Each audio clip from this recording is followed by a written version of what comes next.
का मकसद यही है, लोगों को माल दिखाना, अपना पलाइयाँ दिखाना, अपने आप को रिप्रेजेंट करना। वहाँ पर हर कैटेगरी के जानवर हैं, छोटे भी हैं, बड़े भी हैं, फिर उससे बड़े भी हैं। कम से कम रेट हमारे पास है 4 लाख 5 लाख रुपए, जो ज़्यादा से ज़्यादा 1.5 करोड़ का जानवर। सर ये इवेंट 4 साल पहले हो चुका है, ये 5वां साल है इसका। हमारे पास V8 है, हंटर्स है, बहुत सारे हमारे कैटेगरीज हैं।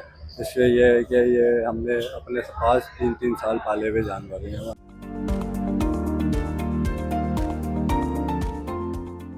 हर फार्म में ऐसे ऐसे जानवर हैं, ऐसे ऐसे फार्म में मैं तो देख के खुद थोड़ा सा हिल गया हूँ। बहुत बड़े बड़े जानवर हैं, बहुत प्यारे प्यारे जानवर हैं। और रेट्स की बात आप करें, जो मिडल है उनके लिए सही है, जो मतलब ज़्यादा अमीर है उनके लिए भी सही है। मैं ये कहूँगा या हिस्सा डाल ले, नहीं ला सकते तो माल फिर वो भी हिस्सा डाले। मैं तो ये करना, प्लीज़ प्लीज़ अपना माल बेशक बेचो, इतना महंगा नहीं बेचो, लोग अपनी कुर्बानी बिल्कुल मार दें।